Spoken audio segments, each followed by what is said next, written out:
Hey, what's going on, everyone? It's Sly, and I want to talk about the game on Monday, and more specifically, why didn't Samuel Womack play in the game?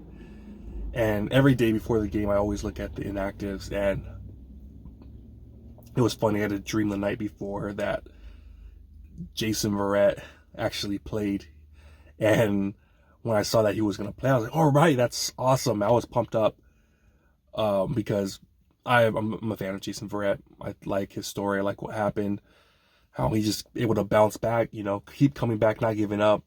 And so when I saw that, I was like, oh shoot, the dream came true. In the dream, I didn't say nothing about him giving up a touchdown, but I was pumped up at that time. But something that I was kind of a little thrown back by was Samuel Womack and why he didn't play at all. Like, he was inactive.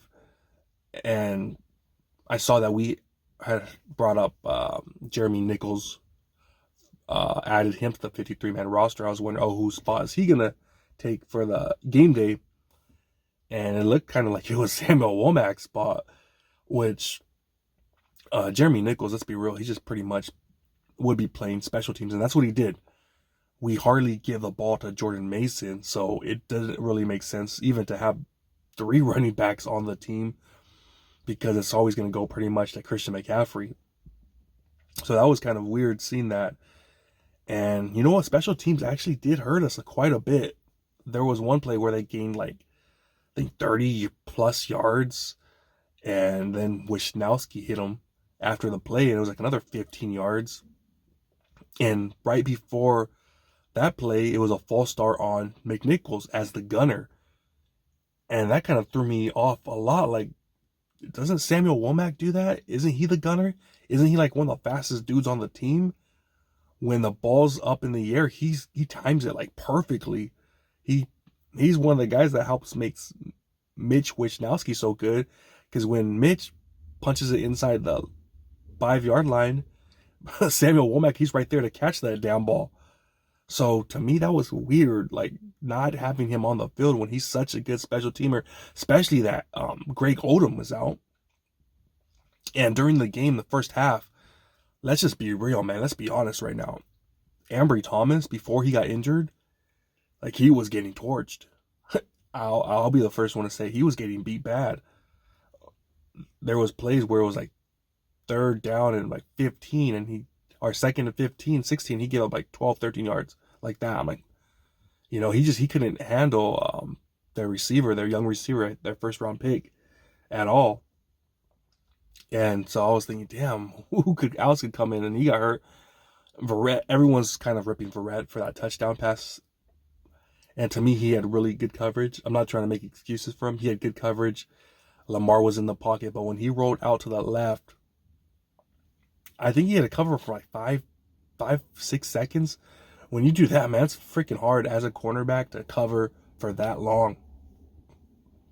And then the guy, he came back in, and then he got the touchdown. So it wasn't all on Verrett, that play, but obviously everyone's gonna say, "Oh, dude, what the hell, look at Verrett, man, freaking garbage. He's done. He's washed." But no, I really don't see it that way. I remember when Verrett made his first comeback. Who remembers that? And in 2019? It was, I think, the end of 2019. His first play, it was against the Steelers, and he gave up a bomb, and everyone was like, "Damn, man, Verrett done all this stuff." And then the next year, he was our best player in 2020. So it's way too soon to see if he's done. It's one damn play. Seriously, guys, you gotta relax there. But I was thinking, though, I was like, damn, Ambry Thomas, he's getting roasted, absolutely just torched. Why don't we have Samuel Womack here in the game, like playing, like active on the freaking roster, or on the 47-man roster during game day, the guys that dress? Because I would love to have seen him play inside, have Lenore outside, and then Charvarius Ward on the other side. Like, to me, it didn't make sense. Darrell Luter had a few shots. I thought he looked good, Darrell Luter, when he came in, but I guess he didn't have the greatest PFF, so I have to go watch the film there. But to me, the thing that doesn't make sense in my mind is, why is Isaiah Oliver dressing? Like, why is he out there, on the field, like able, like if someone gets hurt, whatever, like two guys gets hurt, why is he the one that gets called up? It should be other dudes that we haven't really seen as much. Give them opportunities, We've seen Isaiah Oliver the first 8 weeks, and it wasn't good, man. It wasn't good at all. He was always giving up passes. He just doesn't have it, man. Maybe he had it last year, maybe he had it in college, but this year he's just getting torched. So if he's not playing, you got to get him out. We can't be having him dress up on game day when we have to win these games. I'm not saying that's the reason we lost the game. It wasn't. I think Lamar Jackson's legs had more to do with it, but you kind of want your best players out there. And even, who knows if Samuel Womack is even great in coverage. We saw that one year, the preseason game, where he had like 2-3 interceptions in preseason and looked the part. He's fast. Maybe he doesn't have it. I don't know. I wish I were at those practices, because I think that tells everything.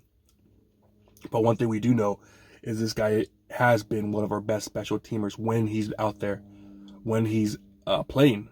He's like one of our best gunners that we have. So Jeremy Nichols, that right there, that was a head scratcher. It really was. I think that kind of bit us in the butt, because a few times on special teams it was like, what are we doing, man? What the hell are we doing out there? So, I think that we got to scratch that what we did this weekend. If Ambry's struggling, man, bring someone else in, man. We got young guys. Give Luter Jr. a chance. Give him a chance. Give Samuel Womack a chance. Give Verrett. I still say give him a chance, man. It was one damn play. Jackson had like 7 seconds. So we'll see what comes out of this, but we got to have our best guys out there, man. We do. And the thing that bit us in the ass, in my opinion, in the offseason was cutting Deshaun Jameson,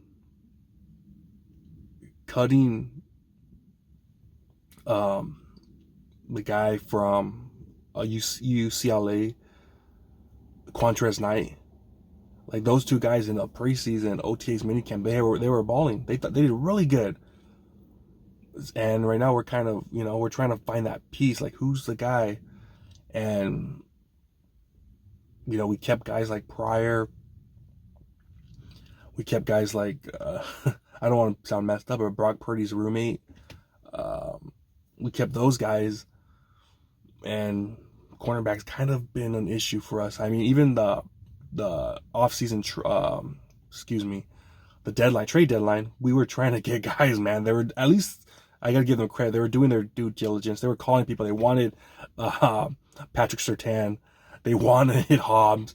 And they wanted the guy from Chicago. So they were going out there, Johnson, I believe. They were trying to make moves, man, because they knew, damn it, we're not that great right now at cornerbacks. And Ambry Thomas, it's weird with him, man. One game he'll have a good game. The game against Seattle, where he got the interception, like, all right, dude, maybe he's turned the corner, maybe he's doing his thing. But then, he'll get torched. He'll get torched, man. The next game he'll just get beat. And to me, it's like they were picking on him a bit. Like, he was like outclassed. He was outclassed, it seemed like, against the Ravens.